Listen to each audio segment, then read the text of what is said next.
Hoy, lunes 27 de noviembre del 2023, le saluda Gerardo Ledesma con un tema de mucho interés ante el gane de Javier Milei en Argentina. Hoy muchos cuestionamientos se vienen dando, muchas campañas de propaganda política se vienen dando y normalmente la gente pues no entiende temas de ideología. Muchos nos vemos envueltos en un ataque de campañas de desprestigio, de ideologías que a veces no logramos entender. Por ser el tema, Javier Milei, el día de hoy hemos invitado al doctor Francisco Perdomo para que nos extienda un poquito sobre la ideología, sobre la figura de Javier Milei y qué es lo que nos puede esperar para toda América Latina, porque acá estamos hablando de una ideología que aunque se viene conociendo desde hace tiempo, pues es básicamente nueva en América Latina. Así que le damos la bienvenida al doctor Francisco Perdomo. Doctor, muy buenos días. Buenos días, ¿cómo está? Y saludos a toda la audiencia. Vamos a tratar de vislumbrar qué es lo que pasó en Argentina y en Latinoamérica. Perfecto. Antes de iniciar con el tema, don Francisco, para mí es importante que la gente entienda que CR Prensa no promueve ninguna ideología y que este espacio es no solamente para analizar esto, sino otros temas de otros pensamientos políticos e ideológicos y que lo que buscamos es promover el debate público. ¿Por qué promovemos el debate público? Porque hay ciertos vivillos por ahí dentro de la política, y tenemos que decirlo de esta forma, hay mafia organizada que utiliza lavado de dinero, según lo dijo el expresidente del BCR, para poner políticos, ¿verdad? Y analizar el fenómeno Milei, pues es un fenómeno que llama bastante la atención porque hasta donde tengo entendido, doctor, y ahí usted me puede ampliar un poquito, 0 colones se invirtió en redes sociales para la campaña de Javier Milei. Sí, es importante eh, ver el contexto. Eh, Argentina, al igual que nosotros aquí en Costa Rica, tiene más de 70 años de estar siendo gobernada por gobiernos socialistas. Eh, un gobierno que además de acapararlo todo, quererlo todo, saberlo todo, además metiéndole corrupción a todo. Entonces, después de tantos años de que la gente ha visto mermar todos sus ingresos, ha habido una devaluación gigantesca, la inflación anda en más de 200%, eh, el estilo de vida ha disminuido en una forma importantísima, pues la gente se cansa. Y se cansa porque llega un momento en que ya no pueden vivir. Entonces ves argentinos por todo el mundo, la gran cantidad de argentinos que no pueden salir del país, pues se quedan ahí y se aguantan, pero se aguantan viviendo mal. Usted llega Correcto. con dólares a Argentina y va a ser el costo, porque no solamente es el tipo de Se le silenció el micrófono. Ahora sí. tipo de cambio, en el mercado negro es enorme. Entonces, le rinde enormemente el dinero que lleva como turista, como extranjero. Argentina fue hace bastantes años, fue una potencia mundial, estuvo entre los 10 países, o los G10, podríamos llamarle, los 10 países que tenían un Producto Interno Bruto más grande en todo el mundo. El problema está en que comenzaron, igual que aquí, una serie de vivos políticos a usurpar los poderes y entonces eh, se entronizan y hacen agosto y saquean el país. Entonces, eh, ante este malestar enorme en la República de Argentina, aparece Milei. Y apareció Milei como una persona que se quejaba de lo que estaba pasando en el país, eh, y él es economista, entonces sabe de lo que habla. eh, Comenzó a hacer protestas públicas, se unió con grupos como el de Agustín Laje, el de Axel Kaiser en, en Chile, y comenzó a difundir las ideas de la libertad. La única manera de salir adelante es en libertad. Y la libertad comienza por quitar esa manada de corruptos que están usurpando los gobiernos. Algo semejante a lo que ha pasado y está pasando aquí en nuestro país. Entonces, comenzó a tener popularidad. Además, es una persona extravagante, con su pelo así, todo alborotado. El apodo de él es Peluca Milei. Y entonces, esto lo ha hecho más cercano al pueblo. Y esto es lo que necesita la gente. La gente lo que necesita es alguien cercano que logre decirles, mire, lo que hay que hacer aquí es esto, esto, esto y esto, puntualmente, para que salgamos de este desastre que tenemos aquí en el país. Y entonces ahí se hizo famoso, tan famoso se hizo que logró llegar al Congreso. Y desde el Congreso siguió y continuó haciendo su campaña en favor de la libertad. Él se declara el liberal libertario, una mezcla de dejar hacer, dejar pasar, pero con control del gobierno y reducción del tamaño del Estado. Incluso algunos lo han tildado de anarcocapitalista, que es una rama de los libertarios que son, les llaman los ANCAPs, que lo que quieren es eliminar el Estado, eliminar el gobierno. Pero bueno, es raro que una persona que quiere eliminar el gobierno esté buscando llegar al gobierno. Entonces, eso podemos borrarlo y quitarlo de la mesa. Uh, Aquí en Costa Rica, haciendo un paralelismo, pues tenemos muchos años de estar bajo gobiernos socialistas. Desde la revolución del 48, el caudillo Figueres se lanzó para aprovechar un momento, una coyuntura en que habían sido mancilladas las elecciones, y entonces dijo, bueno, aquí me meto, y se metió el hombre, se metió y logró quitar del gobierno que estaba supuestamente montado en una forma ilegal, y se lo dejó de nuevo al que había ganado las elecciones, Otilio Lara.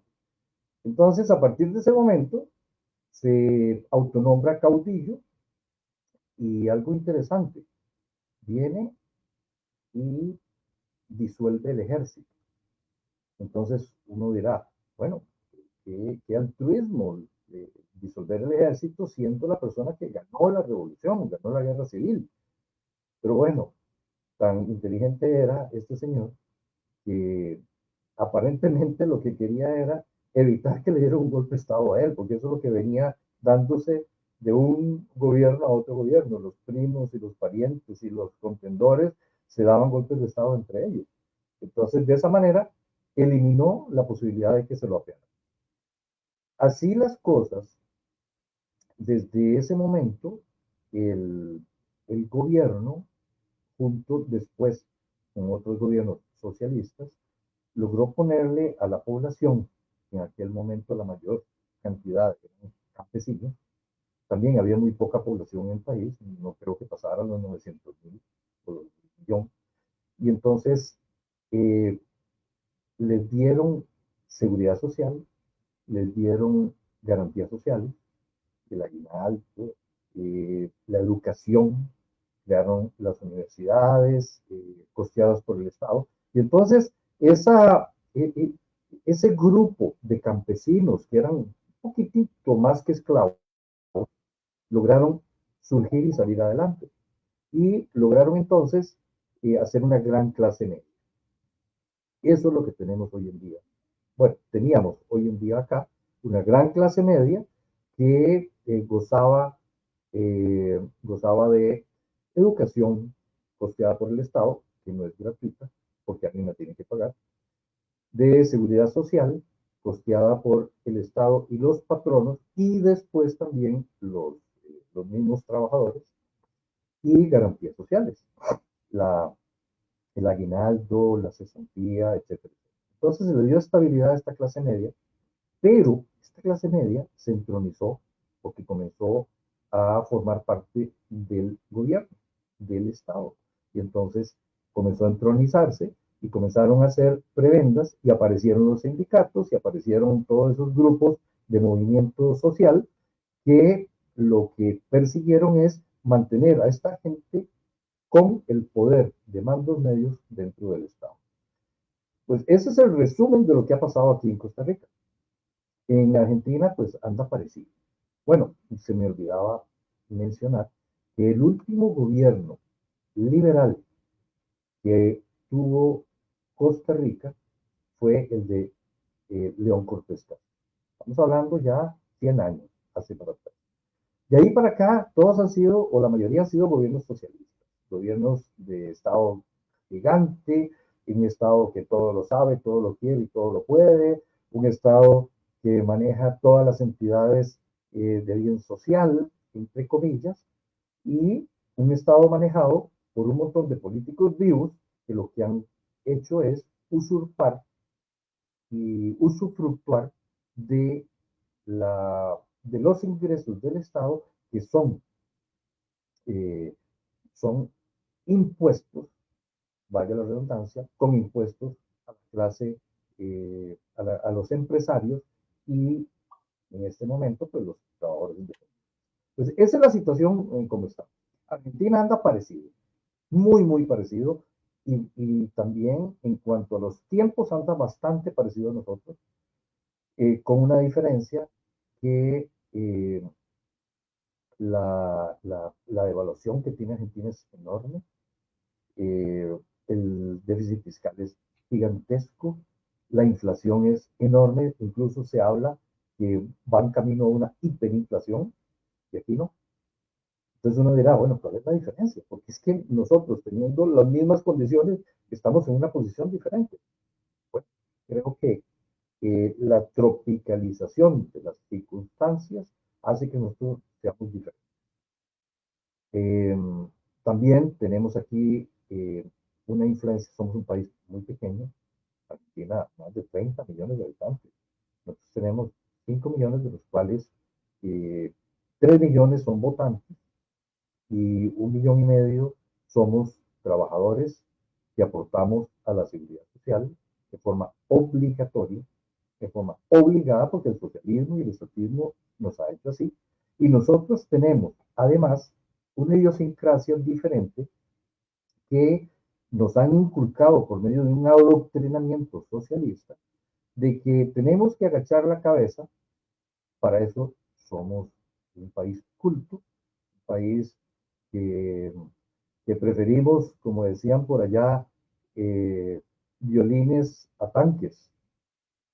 Y entonces, eh, pues buscamos las soluciones de la mejor manera cívica o civilizada para ganancia de los políticos que saben y han sabido usufructuar de eso. Pues este es el global de lo que tenemos. Hay posiciones muy radicales de Javier Milei que prenden alertas para algunas personas, principalmente el odio manifiesto hacia el socialismo, ¿verdad? En lo cual, a ver, como humanidad también sabemos que el capitalismo ha sido nido de corrupción, ¿verdad? Entonces, el tener una ideología radicalizada genera miedos, porque sea como sea, la sociedad está dividida siempre en diversidad de pensamiento. ¿Cómo evacuar, por decirlo así, eh, ese pensamiento? Porque me parece que la mayor parte de Argentina votó contra la corrupción, contra el abuso de los políticos, contra el abuso de la ley, contra el abuso más que por Javier Milei, porque precisamente Javier Milei se fue contra aquella amenaza que estaban viendo la mayoría de los argentinos en ese momento. Pero eso también abre puertas a otro tipo de manipuladores, como por ejemplo acá en Costa Rica hemos visto como, por ejemplo, un Costa Rica Manda, que para mí se ha convertido en un partido peligroso, en un partido que viene manipulando la opinión pública y que está dividiendo a la población utilizando la persecución contra la corrupción, cuando el mismo Rodrigo Chávez, presidente de la República de Costa Rica, en este momento, por ejemplo, no acepta un debate sobre el tema de la vacunación, por ejemplo, y que no por el tema ideológico, si la vacuna es efectiva o no, sino sobre la corrupción que pudo haber existido detrás de esa sustancia, porque estamos viendo de que hay corrupción detrás y que simplemente en este momento no existe la posibilidad de debate público, lo cual uno de los lemas de mi medio de comunicación es: la ausencia del debate es presencia de la corrupción. Por lo tanto, puedo considerar que un político que está obligado al deber de probidad y transparencia evita el debate público, podría ser un excelente candidato a corrupto. Y aquí hablo sobre la gente que está detrás del partido Costa Rica Manda. Ha generado un tipo de acción como la de Coalición Costa Rica, que llevó al PAC al gobierno y que ya hoy somos conscientes de todo lo que ha ocurrido. Entonces, para mí es importante hablar de esto porque creo que la radicalización nos puede llevar a tomar decisiones como hoy Argentina, y le soy sincero, para mí Javier Milei creo que es necesario en Argentina para poder sacar la corrupción del Estado. Me parece un contrapeso muy importante y que aquí mismo en Costa Rica hemos visto que ese contrapeso se ha eliminado. Lo vimos también en tiempo de pandemia, como se violentaron los derechos de los costarricenses, donde se violentó la misma Carta Constitucional, donde un ex magistrado de la Sala Constitucional así lo dijo en la Asamblea Legislativa, y hemos visto el silencio de los contrapesos. Vimos un colegio de abogados silencioso, un colegio de médicos silencioso, vimos la ausencia total de los contrapesos, entendiendo que un Estado social de derecho es donde todos los costarricenses somos iguales y ponemos a empleados del pueblo para que administren los recursos, pero parece que esos empleados ahora se creen jefes, y esa es la parte preocupante, y creo que eso básicamente es lo que está viendo ahorita Panamá, donde un grupo de políticos incluso violentan su propia Carta Constitucional, violentan acuerdos internacionales con el tema de los territorios indígenas para poner una minera, y entonces estamos viendo más una mafia organizada internacional que ha llegado a infiltrar los gobiernos, que han llegado a pagar los contrapesos, ¿verdad? Pero también estamos viendo, como lo estamos viendo acá en Costa Rica, de que como mafia organizada también estos grupos entienden de que generan una disidencia controlada para manipular la opinión pública. ¿Es Javier Milei una disidencia controlada y podríamos esperar algo como lo que vimos con el PAC, como lo que estamos viendo y no voy a hablar de Costa Rica Manda, con los gobiernos, con los partidos que levantan la bandera del rodriguismo, ¿verdad? O del chavismo en Costa Rica, porque básicamente son la misma serpiente con diferente piel. ¿Cómo podemos analizar esa estructura y esa manipulación política levantando banderas de radicalización política? Bueno, yo creo en varias cosas. Lo primero es que aquí tenemos en el país signos de radicalización. Eh, ¿Signos de qué, perdón? radicalización. Ok. Radicalización. eh, eh, el señor Chávez, pues sabemos todos que no tiene partido. Utilizó un partido taxi para poder llegar al poder y llegó al poder por el voto protesta. O sea, no llegó al poder por el voto directo a favor de él, sino por el Por voto mayoría de protesta. votos. la mayoría de votos fue voto protesta. O sea, lo pusieron y bueno, también en todo esto y en la política tiene que haber suerte también. Existe una bipolaridad en una segunda ronda en que quedó este señor enfrente a José María Figueres y sabíamos que el 70%, según las encuestas, de las personas pensantes de este país nunca votarían por José María Figueres. Y entonces esa gente se plegó al voto protesta en contra Ajá. de Figueres a favor de Chávez. Ahora, ¿eso no fue algo estratégico? Yo no creo que haya sido estratégico. O Eh, sea, yo creo que el país es muy consciente de todo lo que pasó con José María Figueres y con Alcatel. Me parece carente de memoria histórica y carente de raciocinio el que quiera poner a una persona que fácilmente se le puede ensuciar la imagen y el camino. Me pareció más bien a mí una estrategia, incluso si vemos algunos partidos que han nacido como el mismo PAC, precisamente era conformado por miembros de Liberación Nacional y de Unidad Social Cristiana, y del partido, el de la bandera amarilla, el Frente Amplio. Ejemplo. Ajá, entonces, para mí, básicamente esos tres partidos son del mismo color, ¿verdad? Y básicamente el PAC es básicamente la misma bandera. ¿No considera usted que esto fue una estrategia de la misma bandera? No, a mí No, ok. lo que me parece es lo siguiente. Eh, el voto protesta ganó en el país porque todavía hay cabezas pensantes en este país. Todavía hay gente que puede decir, yo no voto por este porque trae la corrupción, ha entronizado el desastre de los robos en el país, ha hecho malos gobiernos ese partido y por lo tanto no voy a votar por él. Todavía existe o existimos gente que pensamos en eso. Ahora, Figueres, si vamos a meternos a hablar sobre esto, el Partido de Liberación Nacional quería meter a Figueres por el poder que tiene Figueres dentro de ese partido como una herencia política. Ahora, independientemente lo que haya hecho con Alcatel, aquel viaje de 10 años y 2 meses para, por cualquier razón que hubiera algo penal contra él, ya no pudieran ejercerlo y venir como el salvador del país, pues eso también la gente se logró. Entonces, todavía hay gente pensante en este país.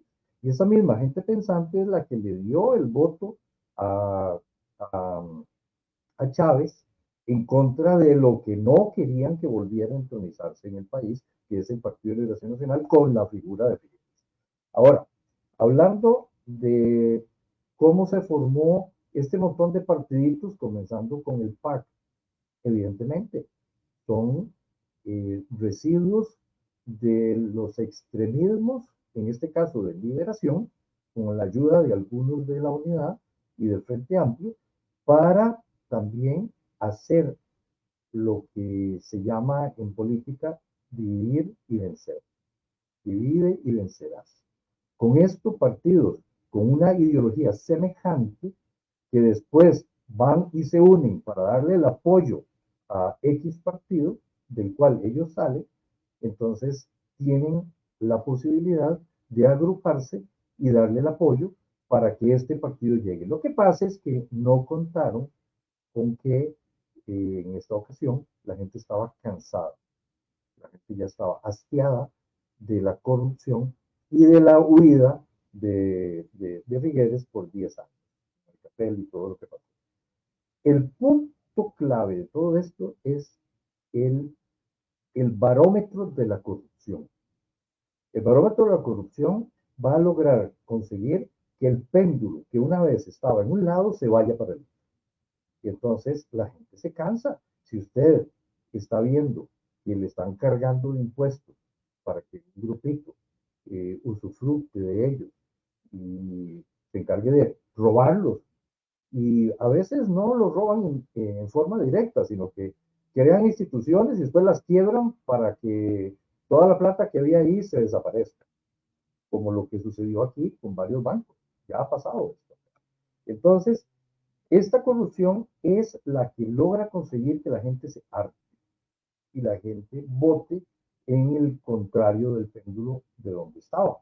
Por eso es que me parece que el que Milei esté ahí en este momento y que esté como presidente electo, porque ganó y ganó por 11 puntos porcentuales. No fue que ganó con una medida muy, muy pequeña con respecto al otro, no. Es que la gente no quería votar, en primer lugar, no quería votar por lo mismo, porque Massa era la continuidad, es el continuismo, evidentemente, el ministro de Economía del desastre económico que tiene el país, estaba repartiendo, es como el diablo repartiendo escapularios, estaba dando las soluciones de qué es lo que no tenían que haber hecho cuando él fue el que las hizo. Entonces, él es tonta. Además, Milley es una persona que con su efusividad llama a un sector de la población a que se le una, y es a la gente joven, al voto joven, que es muy efusivo, y todos conocemos que la idiosincrasia en Argentina y la cultura argentina es muy efusiva. Entonces, pues los planetas se le alinearon y esperamos todos de que también se alinee en la parte económica, porque Milei sabe de economía, es economista y él entiende lo que está haciendo y lo que quiere hacer, que es precisamente lo que muchos otros carecen y lo que únicamente llegan a buscar es ver cómo a través de la corrupción se hacen del erario público.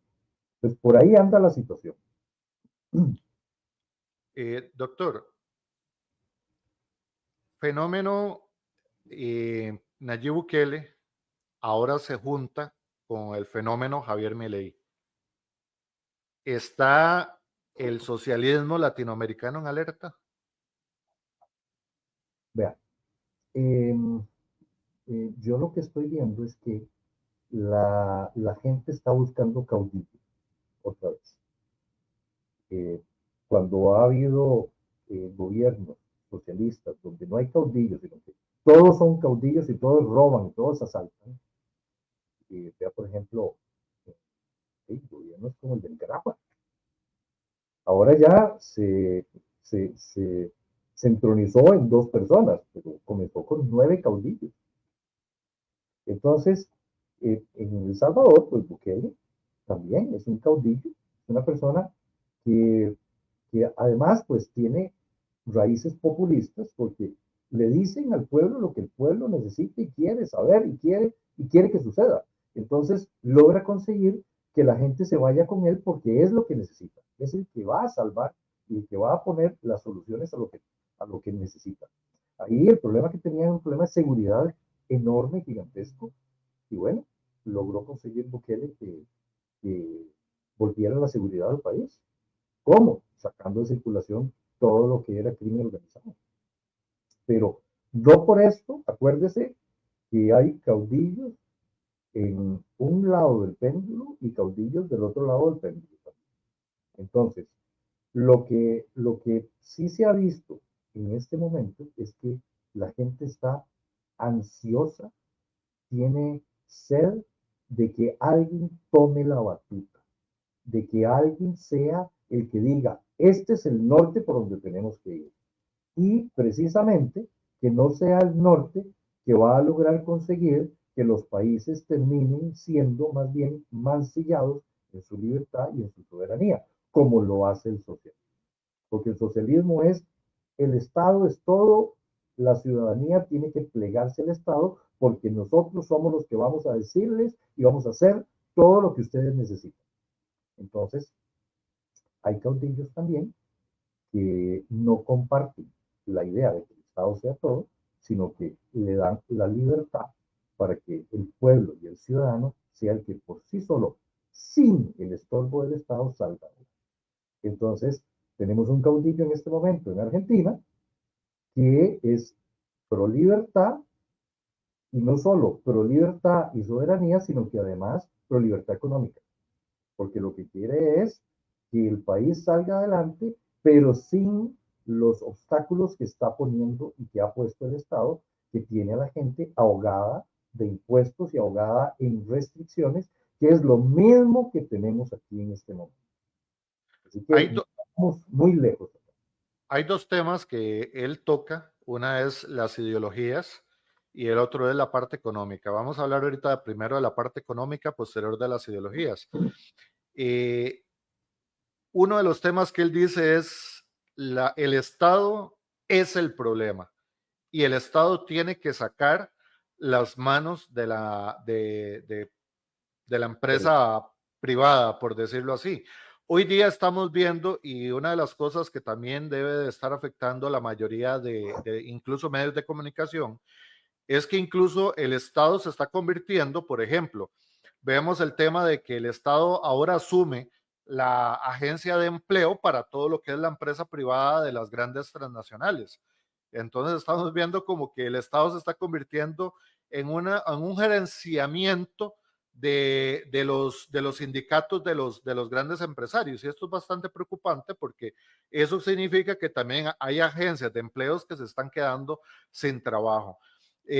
Hay empresas que a mí me preocupa porque pueden entrar en conflicto de intereses porque incluso ahora el mismo Estado con todos los acuerdos que hace hasta le hacen propaganda a esas grandes marcas. Entonces, ¿para qué pagar a medios de comunicación y a la publicidad si el mismo Estado ya ahora se está encargando de hacer alianzas en la cual, por ejemplo, si yo tengo que hacer temas sobre o publicar información sobre licencias, pues resulta que automáticamente ya le estoy haciendo publicidad a un banco. Entonces aquí estamos hablando de un conflicto de intereses. Si estamos hablando de revisión vehicular que antes estaba distribuido entre muchos talleres pequeños, pues resulta que ahora se le está haciendo propaganda a una empresa que no tenés otra opción. Son monopolios que realmente estamos viendo que hay conflicto de intereses entre empresa privada y la empresa pública. O sea, aquí los funcionarios públicos pues pueden verse beneficiados y es la primera puerta de entrada a la corrupción. Entonces me gustaría que tocaras un poquito sobre este tema de donde el Estado debe de sacar las manos de la empresa privada para que el mercado se autorregule. Parte es de lo que explicó Javier Milei, que ha sido la primera puerta de entrada a la corrupción. Sí, efectivamente, tenemos dos problemas derivados del socialismo, que es la parte económica, porque el socialismo lo que hace es que llega y se posa sobre la parte económica de un país para manejarlo y para usufructuarlo. Y la parte cultural, que es otro tema importante. Eh, Tomamos en cuenta dos cosas. Primero, el Estado como empresario es un pésimo empresario. Y esto lo hemos visto. Aquí en Costa Rica tuvimos, ¿se acuerda de las empresas estas, Codesa, Ajá. donde el Estado se metió un montón de actividades que le correspondían a la empresa privada, todas las quebró. ¿Por qué? Porque el Estado se basa en una premisa de que todo es de todos y nada es de nadie. Entonces, nadie es responsable de lo que no es de nadie. Por eso es que no les importa. Vea, por ejemplo, lo que pasó ahora con el robo este en el Banco Nacional. 3.200 millones de colones robados de las bóvedas del Banco Nacional. No pasa nada. Y lo que sale el gerente diciendo es, no, no, esto no va a afectar el patrimonio del banco. No, no, un momentito. Si usted estuviera en una empresa privada y se le roban 3.000 millones de colones, aunque tenga 50.000 millones de colones, usted agarre y mete a la cárcel a todos esa gente. Y no solo eso, sino que ve a ver cuáles son las raíces para lograr conseguir que se devuelva ese dinero. Pero bueno, el Estado, como todo, es de todos y no es de nadie. Entonces, lo que hay que Bueno, sacar es y de hecho los presidentes de los bancos son puestos por el gobierno, ¿no? los puestos, los presidentes de las Ajá, juntas directivas son por el, puestos, por el son Poder puestos Ejecutivo. por, a ver, son propuestos por el Poder Ejecutivo. Acuérdense de la regla de 4-3 también, que esto lo inventaron para poder satisfacer al bipartidismo político aquí en Costa Rica. Y entonces se repartían las juntas directivas. Usted lleva 4, yo llevo 3, en el otro yo llevo 3 y usted lleva 4 y así se repartían. Pero bueno, son propuestos por el gobierno para que lleguen a estas juntas directivas. Entonces, vemos que hay política en los bancos. Entonces, algo importante. Javier Milei dice que él se considera y él profesa la ideología liberal libertad. Comencemos por qué es ser liberal en Latinoamérica. Bueno, ser liberal en Latinoamérica o libertario, ¿qué quiere decir? Estado reducido, gobierno limitado y libre mercado. Entonces ahí tenemos la parte económica. Que el gobierno solo se encargue de 3 funciones. Que el Estado solo se encargue de 3 funciones. La seguridad, la justicia y el control o administración de la obra pública. Y entonces, el resto de funciones que hoy en día aquí, sobre todo, las hace el gobierno o el Estado, désela al sector privado, désela a los ciudadanos que la hacen mejor, porque van a tener un aliciente económico para poder hacer mejor lo que están haciendo. Entonces, ¿qué es lo que hay que hacer? Lo que hay que hacer es reducir el tamaño del Estado. ¿Cómo lo reduce? Bueno, comenzando que el 70% de los ingresos que tiene nuestro Estado costarricense por impuestos, por la vía de los impuestos, se va en sueldos, salarios y las cargas sociales. Pues entonces, reduzca el tamaño del Estado. Existe una forma para poder hacer esto sin que haya desempleo. Porque otro podría decir, bueno, estilo Bukele, cierren esto, cierren esto, cierren esto, o mi ley que dice, cerremos esto, cerremos esto, cerremos lo otro, de 17 instituciones vamos a dejar 8 nada más. Ajá, entonces esa gente, ¿qué va a hacer? No, un momentito. Usted tiene que ver la parte social, para no crear un caos. ¿Cómo lo hace? Sencillamente. Las instituciones que usted piensa cerrar o piensa unificar unas y otras que hacen funciones semejantes, entrégueselas a los empleados. De esta manera no va a crear desempleo. ¿Por qué? Porque los empleados se quedan en sus puestos, solo que en este momento, para nosotros, tropicalizando, porque todo esto hay que tropicalizarlo. No podemos, Gerardo, asumir una ideología generalizada si no la tropicalizamos al país, porque todos somos diferentes, todos tenemos rutas diferentes y tenemos maneras de pensar diferentes. Entonces, para nuestra idiosincrasia, si usted agarra y dice, como dice mi ley, vamos a agarrar estas instituciones y las vamos a cerrar. Ajá. ¿Y dónde pone esta gente? Primero. Segundo, si vos decís, no, vamos a dárselas a empresas para que estas empresas las compren. Bueno, entonces te van a decir, bueno, eso es neoliberalismo. Eso es el consenso de Washington de los años 90, donde agarraron y privatizaron todo y se armó un caos porque entonces la forma en que lograron conseguir que disminuía el tamaño del Estado fue más bien un desastre económico que produjo un montón de desempleo. ¿Okay?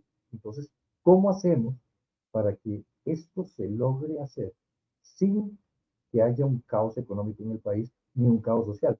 Muy sencillo. Usted agarra las instituciones en Costa Rica y se las da a cooperativas de personal, del personal que trabaja ahí mismo.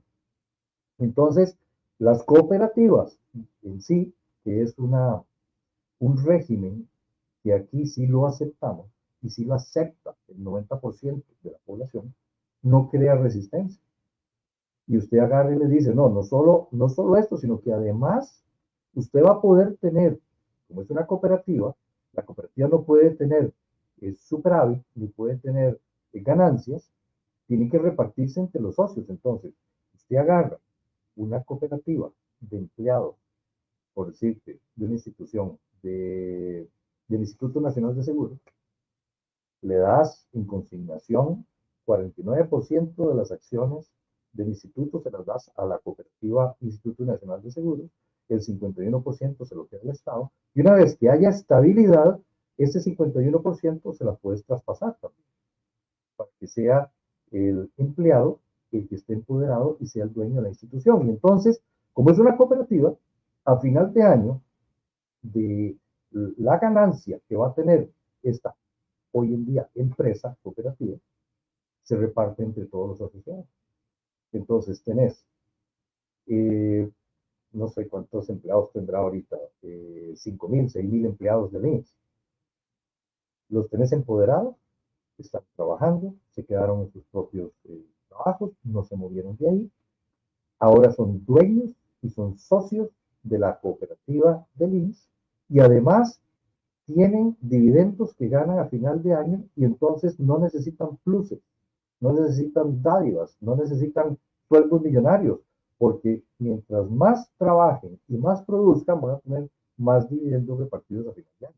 Y esto lo haces en todas las instituciones que se puedan desligar de esas tres funciones del Estado: seguridad, justicia y obra pública, y no creas desempleo. La gente queda en sus propios puestos, le trasladas a la gente las ganancias de la empresa estatal, que hoy en día van a ser una cooperativa, y no conseguís problemas sociales.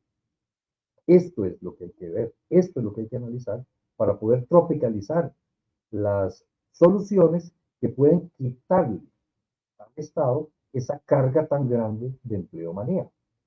Si usted Ajá. habla, si usted Me habla, gusta, perdón, me gusta el hecho de que utilice la palabra tropicalizar, porque obviamente hay muchos temas que deben discutirse, ¿verdad? Como por ejemplo evitar las prácticas de monopolio, que esa es una de las cosas que se abriría puertas si no se tropicaliza, porque obviamente es parte también de la corrupción. Doctor, me gustaría pasar al segundo tema, la parte ideológica. Esto porque quiero reservar un tiempito al final para que toques algún tema que tal vez no le he preguntado y puedas evacuar cualquier cosa ahí que quieras ahondar. La parte ideológica de Javier Milei habla precisamente sobre eliminación del Ministerio de la Mujer, de lo cual yo también coincido, le soy sincero, porque él dice que no estamos hablando de derechos, sino de privilegios, porque esos privilegios no los está recibiendo otra parte de la población. Entonces, no es un derecho, sino que son privilegios. Esto es un tema que sé que va a generar conflicto de intereses en el país o conflictos ideológicos en el país, y que la radicalización es parte de las ideologías que se vienen implantando. Me, me gusta sondear las redes sociales para ver cómo percibe las personas los diferentes temas, y me parece que hay un despertar social, incluido en todo lo que es el género femenino, sobre las nuevas ideologías que han sido impulsadas económicamente, no ideológicamente, sino económicamente. Estamos viendo que grupitos muy pequeños han venido trabajando los últimos años impulsando ideologías económicamente, que a veces también uno se debe preguntar de dónde provienen esos recursos económicos, ¿verdad? Y cómo es posible que estas figuras incluso lleguen a generar nuevos puestos ideológicos dentro de universidades, ¿verdad? Y cómo esos grupitos empiezan a tener infiltración, incluso financiamiento en la misma Corte Interamericana de Derechos Humanos. Entonces estamos viendo que una minoría con muchos recursos que no lo ha tenido, por ejemplo, gente que lucha contra el cáncer, ni otras agrupaciones lo han llegado a lograr. Y hoy mismo vemos cómo a través de youtubers como por ejemplo MrBeast, que ha logrado hacer 100 pozos en la India, ¿verdad? La misma ONU se ha visto afectada en su imagen porque él con 2 millones y medio de dólares logró hacer 100 pozos, aun cuando la misma ONU creo que tenía como 590 millones de dólares, no lo hizo. Entonces estamos viendo que el filantrocapitalismo ahorita puede más por encima de las mismas organizaciones socialistas que se han venido impulsando ideológica, pero principalmente económicamente, porque el impulso, tenemos que decirlo así, es económico. Lo hemos visto también como fundaciones como de Bill y Melinda Gates, y otras agrupaciones que han venido invirtiendo con grupos como COVAX. Básicamente lo que han hecho es filantrocapitalismo, es utilizar las necesidades de la gente para enriquecerse. Aquí es donde tenemos que preguntarnos, esto que está haciendo Javier Milei de destacar estos temas ideológicos como privilegios en vez de derechos humanos, ¿cuál es la posición real? ¿Cómo lo podemos leer y cómo lo podemos tropicalizar? No sé si te dice mucho enredo. No, no, está muy claro.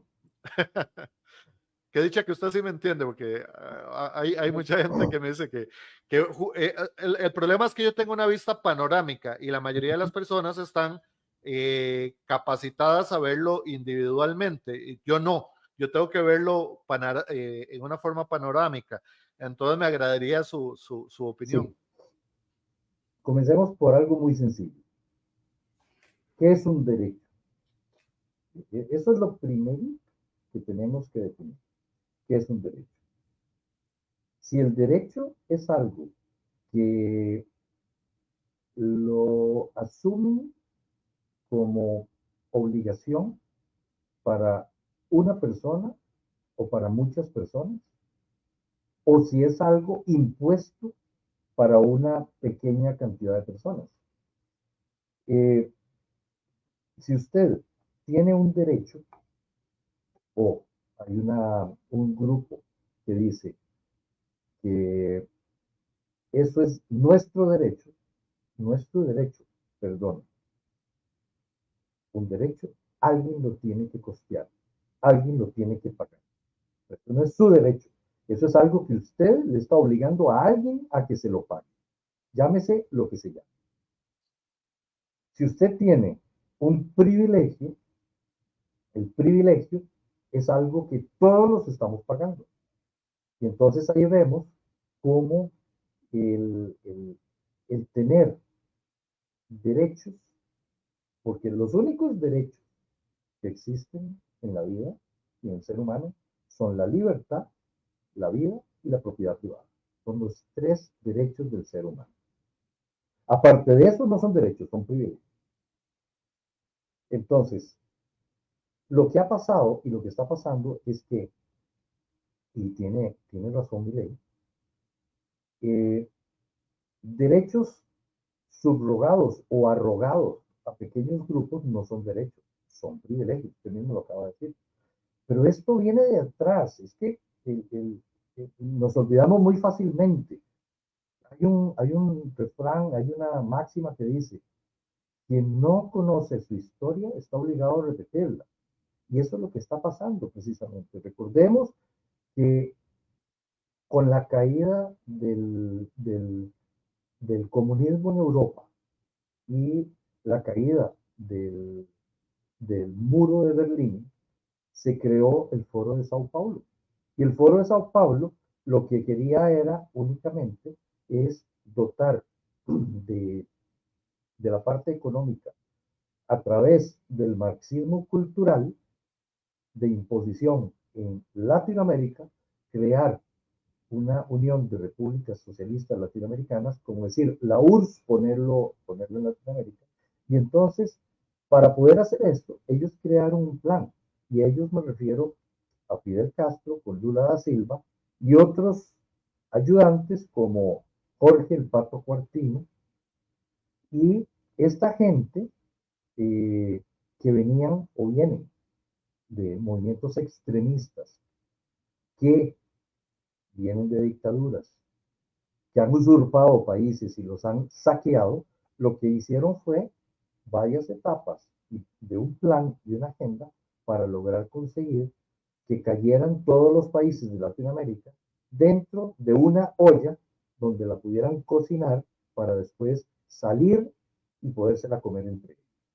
Y entre estos tenemos las etapas del Foro de Sao Paulo, que entre otras cosas modifican o quieren modificar la constitución en los países, quieren hacer equidad de género, pero equidad de género, vamos a ver, que los hombres sean iguales a las mujeres. Bueno, esto lo podemos conseguir en cuanto a trabajo, pero no lo podemos conseguir en cuanto a sexo. Entonces, también hicieron una agenda progresista, donde se permita el aborto, las drogas, la relatividad de los valores, para que se vaya desnaturalizando el núcleo central de una sociedad que es la familia. Y entonces, con esto es más fácil dominar una población. Entonces, en base a lo que estabas diciendo hace un momento, Gerardo, esto es algo que tenemos que acabar. Yo concuerdo con lo que dice Milei. Todo esto tiene que eliminarse. Milei dice que esto es provocado por la casta. Yo diría provocado por los grupos aprovechados que han usufructuado y han sabido manipular las, las doctrinas de izquierda, que son las que además los han utilizado a ellos para poder seguir en el poder que ya se les está acabando. Entonces, si vemos, todo tiene relación. El, la relatividad de las cosas va a tener permisibilidad. La permisibilidad va a tener privilegios y los privilegios van a generar derechos. Y al final esos derechos son los que hay que eliminar, porque no son derechos. Son privilegios que un grupos pequeños quieren usufructuar y eso es lo que mi ley y en un país como nosotros tenemos que eliminar también. Dentro de esos derechos y privilegios hay derechos humanos universales, ¿verdad? Que tenemos que respetar y estoy totalmente de acuerdo que debemos de respetarlo como lo que es el derecho de acceso a la salud, el derecho de acceso a la tecnología y energía, el derecho de acceso al agua potable, cosa que a veces da miedo en el sentido cuando escuchamos del capitalismo extremo, porque el capitalismo extremo, como lo vemos en Estados Unidos, si usted no tiene un seguro, usted tiene que ver cómo se la juega. En cuanto a este tema de los Perdón, derechos humanos, no, el espacio es tuyo. perdón, pero esto que estás diciendo tiene lógica y no tiene lógica, Ajá, adelante, porque, adelante. porque si no tenés acceso, no puedes tener derecho a la salud, no, pero entonces el Estado te permite emprender y te permite ganar dinero para poder pagar ese derecho, que es tuyo, es tu derecho, te lo fabricas vos mismo el derecho. Entonces, tampoco es que el capitalismo extremo, como en Estados Unidos, va a impedirte el derecho a la salud. No, señor, así no es. No, Te pero permite, se vienen modificando las leyes, por ejemplo, en el cual se le da beneficios a las embotelladoras y se prohíbe crear pozos. Entonces, estamos viendo que el mismo capitalismo también impulsa leyes que afectan a la población para dirigir a la población a ese consumo. Lo hemos visto también con el transporte público, ¿verdad? Entonces, son temas que preocupan porque sí hay que regularlo y yo creo que eso es parte también de lo que propone mi ley, donde el Estado debe regular para que no existan esas prácticas de monopolio.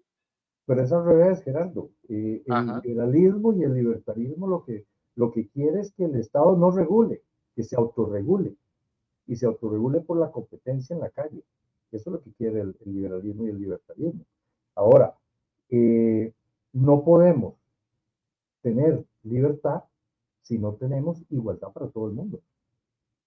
Entonces, la posibilidad de que surja la gente tiene una base, y la base es que el Estado no se entrometa, es al revés, y que el Estado no regule, que el Estado permita que la gente tenga la libertad de poder emprender, de poder hacer su propio futuro. Y eso es básico del libertarismo y básico del liberalismo. No podemos tener éxito ni progreso si no hay libertad. Cuando mi ley dice allá que el Estado regule, no es que el Estado te regule lo que tenés que hacer, no, que el Estado diga, no, estas son las reglas del juego, ahora sí, juegue, que es muy correcto, diferente, muy correcto. diferente. No podemos permitir Y eso es lo que hay que comenzar a vislumbrar y a vislumbrarlo aquí también. No podemos permitir que el Estado siga controlando. El Estado tiene que dejar su control en todo lo que quiere meterse y permitir que la población salga adelante, pero que salga adelante sin amarras. Doctor, nos quedan 5 minutos. Te brindo este espacio porque posiblemente hay un tema que usted quería comentar y no te pregunté, o si quiere hacer una reflexión sobre lo que hemos conversado, te doy estos 5 minutos. Sí, gracias, Gerardo. Eh, en nuestro país nos, nos cansamos de gritarle al mundo que somos un país democrático. Tenemos que recalcar que la democracia implica que hay libertad para poder ejercer. ¿Cómo lo podemos hacer? Lo podemos hacer con 5 reformas. Y las 5 reformas son liberales. Una reforma de Estado reducido, donde se encargue solamente de la justicia, de control de la obra pública y de la seguridad del país. Una, una reforma de tipo financiera, donde le quitemos las cargas a la población, esas cargas de impuestos gigantescos. Aquí en Costa Rica tenemos 120 o más impuestos. Quitemos todo eso, que sea más fácil de cobrar, más fácil de pagar, que desincentive la evasión y la ilusión, que la gente diga, sí, yo voy a contribuir con el país, voy a pagar impuestos, un impuesto plano, flat para todo. Lograr conseguir aperturar los monopolios, los oligopolios y los monopsonios, que las medicinas no tengan ese precio tan gigantesco que tienen, porque hay un oligopolio de las medicinas, que para el agricultor no le sea tan caro poder cultivar, porque las fórmulas las tiene un grupito y al precio que ellos quieren. Liberen todo eso. Que la electricidad no está en manos de únicamente una institución. Abramos el monopolio, que más gente que quiera contribuir pueda tenerlo. Y si usted quiere tener en su casa paneles solares para que usted pueda tener la posibilidad de vender también electricidad, puede hacerlo. Entonces, eliminación de todos estos monopolios que tienen amarrado al país. También impuestos, quitemos todo ese montón de impuestos.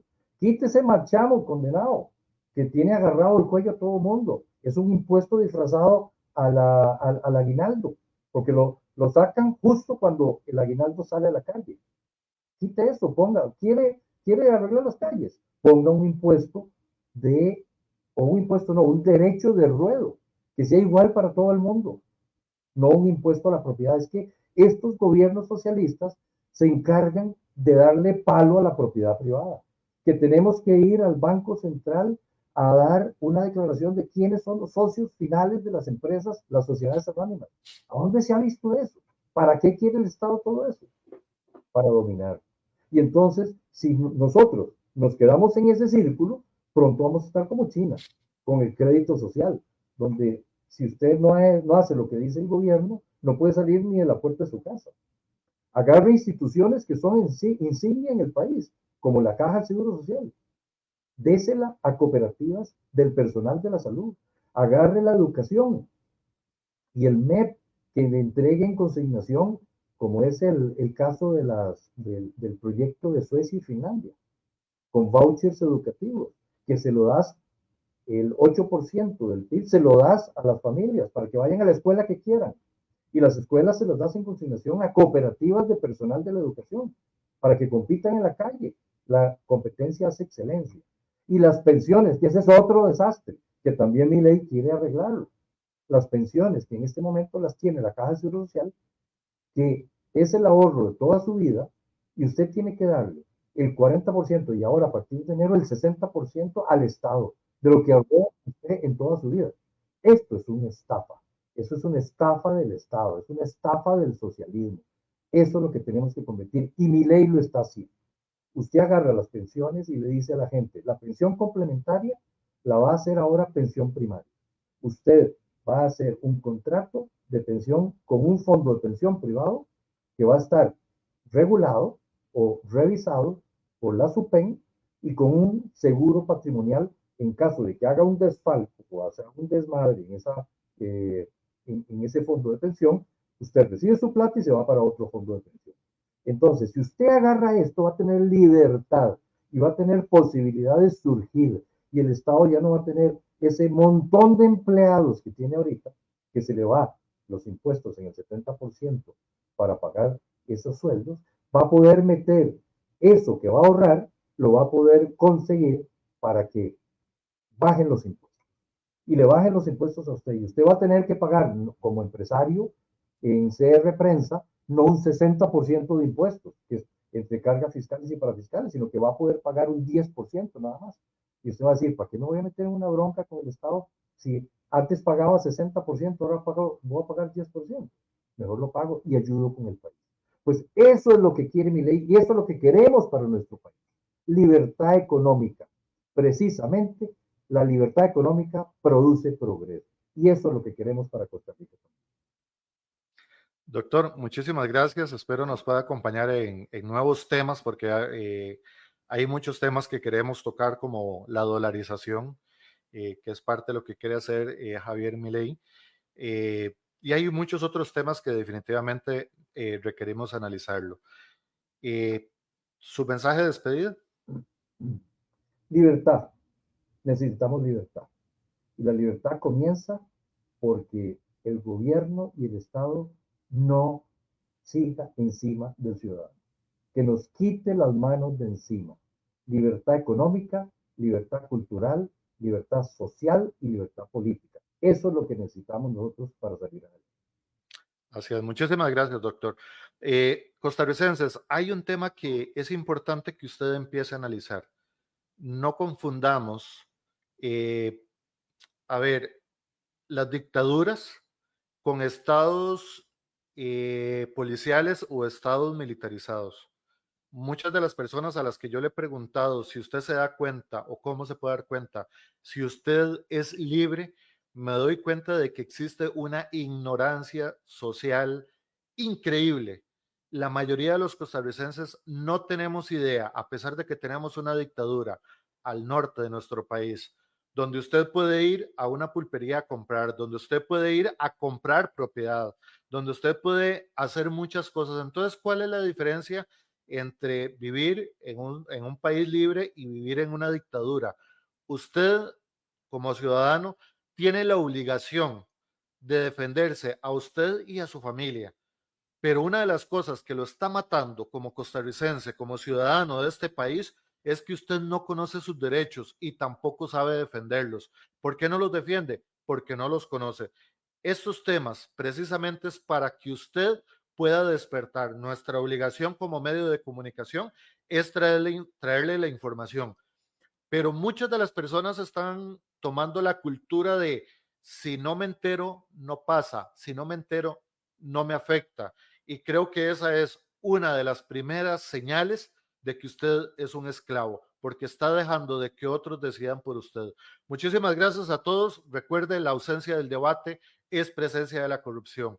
Esto fue un programa de crprensa.com.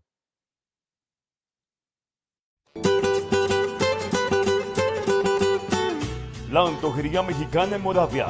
Los originales. Originales en transportar tu paladar hasta tierras aztecas.